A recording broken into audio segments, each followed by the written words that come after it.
You couldn't stand a whipping from God. In Rochester, we can't even stand 80-degree weather. In Tucson, they can't stand 30-degree weather. If you can't stand 30-degree weather on one part of the continent and 80-degree weather on one part of the continent, how can you stand a whipping from God? We can't stand a whipping from God, and so God doesn't have to whip us. What God does is, we talked about it last week, God pulls his hand back. And when God pulls his hands back, the devil whips us. And the reason why most of us, all of us in this room, are not getting whippings right now, remember that right hand? God has his right hand around us.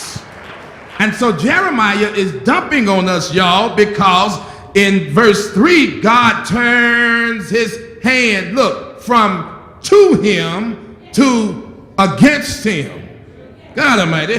The phrase is unique, but the concept of God's hand is known in the Old Testament.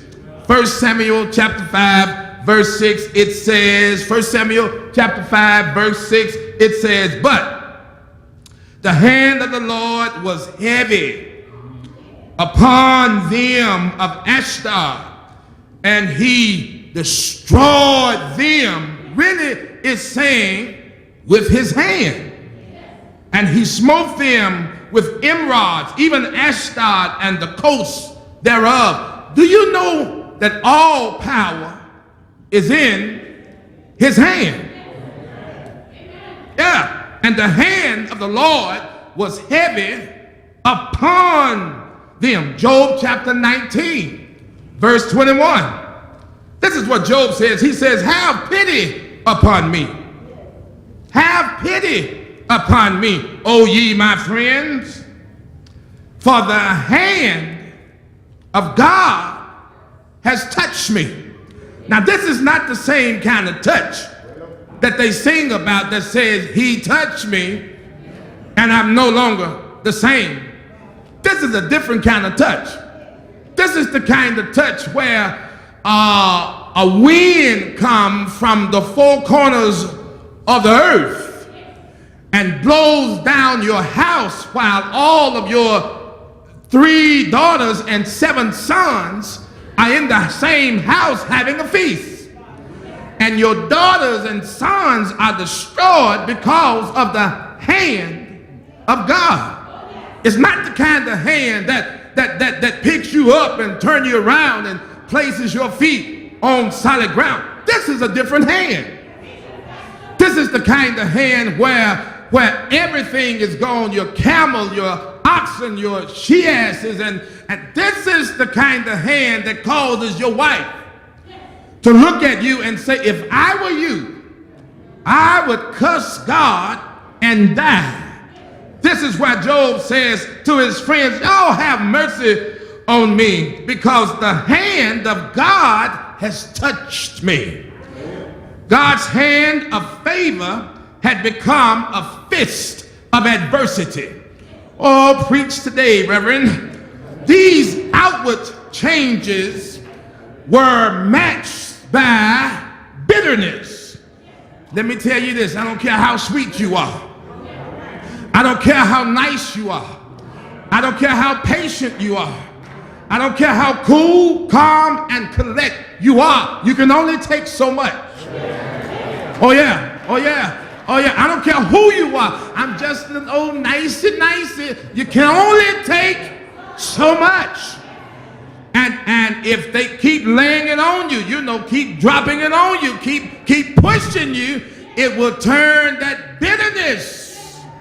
That bitterness will come out of you, and that's what happens to the weeping prophet.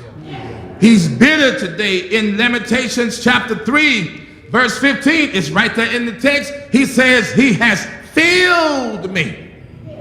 All of this stuff I'm going through, it has filled me with bitterness. Who am I talking to? Don't raise your hand. Who am I talking to today? Today, this stuff that you're going through has put bitterness in your heart. this stuff that you're going through. Every time you walk on the job, it's the same old stuff. Every time you get home, it's the same stuff. In the neighborhood, it's the same stuff. You go to take your car to the shop, and it's the same stuff. And it looks like when it starts happening, folks start pushing and pushing and pushing until you can't take anymore. And Jeremiah says, it has filled me with bitterness. And it causes him to remember his own affliction and memory. Verse 19, it talks about the wormwood and the gall. It says, remembering in verse 19, mine affliction and my misery. The wormwood and the gall. Now the wormwood is the most bitter tasting plant in all Judah. The gall is like the sore on your skin. And Jeremiah was broken not only in body, but also in spirit. You can win as long as your body is broken.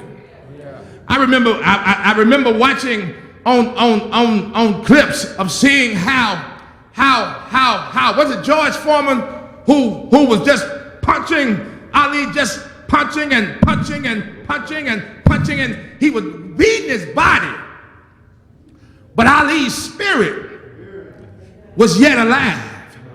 There was hope, no hope in the body, but there was hope in the spirit. But once you lose your spirit,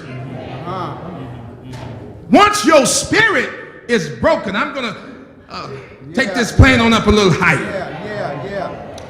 When Jeremiah's avenue of escape was gone, let me tell you something. When you get it past, when you get it past God, or what I'm trying to tell you, when you can't get your situation past God, you in trouble.